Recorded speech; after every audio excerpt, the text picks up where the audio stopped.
रात के पहर का वक्त था। आसमान में बादलों के बीच से झांकता हुआ पूरा चांद एक अजीब सी रहस्यमयी रोशनी फैला रहा था। ठंडी हवा चल रही थी। पेड़ की शाखाएं हवा के साथ हिल रही थीं, मानो कोई अदृश्य शक्ति उन्हें छू रही हो। एकदम पुराना हॉस्पिटल, खाली और सुनसान। उसकी खिड़कियां टूटी हुई थीं और दीवारें जर्जर हो चुकी थीं। अमित, जो एकदम यंग रिपोर्टर था, वो अंदर गया। उसके हाथ में एक टॉर्च थी जिसकी रोशनी से वो रास्ता देख रहा था। हॉस्पिटल की दीवारों से सीलन की अजीब सी स्मेल आ रही थी। दीवारों पर काई और फफूंद जमी हुई थी।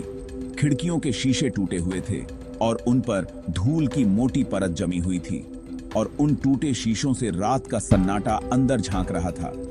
बाहर की ठंडी हवा अंदर आ रही थी। अमित के कदमों की आवाज खाली गलियारों में गूंज रही थी। हर कदम के साथ उसकी धड़कन तेज हो रही थी। अरे, हर आवाज एकदम भूतिया साइलेंस को तोड़ रही थी। ऐसा लग रहा था मानो दीवारें भी उसकी आवाज सुन रही हों। उसका दिल जोर जोर से धड़क रहा था, मानो कुछ बुरा होने वाला हो। उसकी आंखों में डर साफ झलक रहा था। वो आगे बढ़ा, उस वार्ड की तरफ जहां से अजीब अजीब घटनाओं की खबरें आती रहती थीं। उसके कदम धीमे हो गए, मानो कोई अदृश्य शक्ति उसे रोक रही हो। वार्ड का दरवाजा धीरे से खुला। अंदर एकदम अंधेरा था, जैसे किसी ने बरसों से यहां कदम नहीं रखा हो। सिर्फ खिड़कियों से आती चांदनी ही कमरे को थोड़ा बहुत रोशन कर रही थी। चांदनी की हल्की रोशनी में सब कुछ धुंधला और रहस्यमय लग रहा था। धूल से भरे बिस्तर खाली पड़े थे। ऐसा लग रहा था जैसे यहां कभी कोई था ही नहीं। अचानक हवा में फुसफुसाहट सुनाई दी। ये आवाजें जैसे किसी अनदेखी दुनिया से आ रही थीं।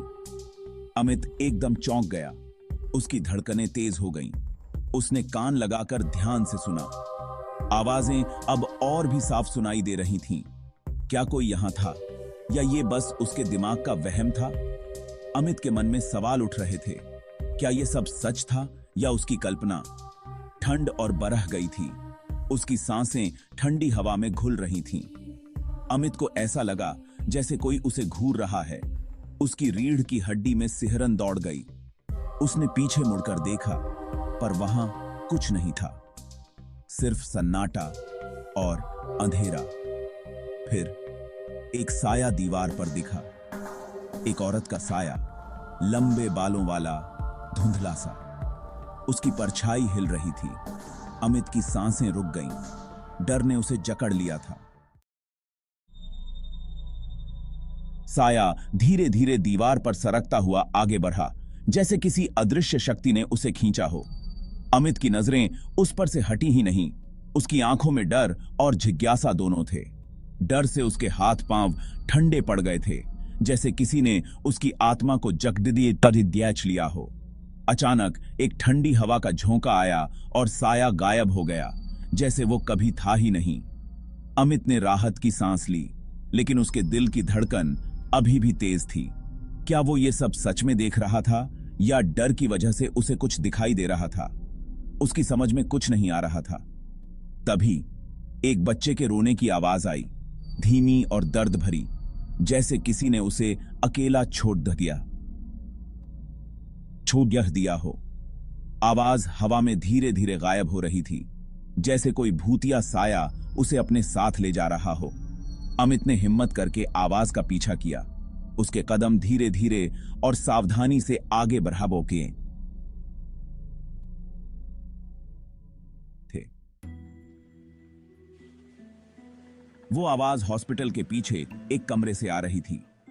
अमित ने जोर से धक्का देकर दरवाजा खोला।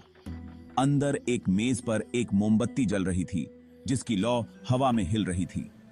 कमरा एकदम खाली था, पर रोने की आवाज अभी भी सुनाई दे रही थी, जैसे कोई अदृश्य शक्ति उसे बना रही हो। अमित को ऐसा लगा जैसे कोई उसके चारों तरफ है, उसे घेरे हुए है। उसने मोमबत्ती उठाई। उसकी रोशनी में दीवार पर कुछ लिखा दिखा, मेरा बच्चा, मुझे मेरा बच्चा वापस चाहिए। अचानक मोमबत्ती बुझ गई। कमरे में घुपली पूर्ण बैकी। अंधेरा छा गया। अमित डर के मारे चीख पड़ा। फिर उसने अपने सामने एक औरत को देखा। उसके बाल बिखरे हुए थे और आंखों में दर्द और गुस्सा साफ दिख रहा था। वो अपने बच्चे को गोद में लिए हुए थी। बच्चा एकदम शांत था। उसके चेहरे पर एक अजीब सी मुस्कान थी। अमित की नजरें बच्चे की आंखों पर पड़ी। वो आंखें, वो तो बिल्कुल काली थीं। अमित डर के मारे पीछे हट गया। औरत ने एक कदम उसके पास बढ़ाया। उसके चेहरे पर एक भयानक मुस्कान फैल गई। तभी अमित की आंख खुल गई। वो अपने घर में था, बिस्तर पर लेटा हुआ था। सुबह हो चुकी थी। क्या वो सब एक बुरा सपना था? उसने राहत की सांस ली, पर तभी उसकी नजर अपनी कमीज पर पड़ी। कमीज पर एक छोटा सा हाथ का निशान था, बिल्कुल एक बच्चे के हाथ के आकार का।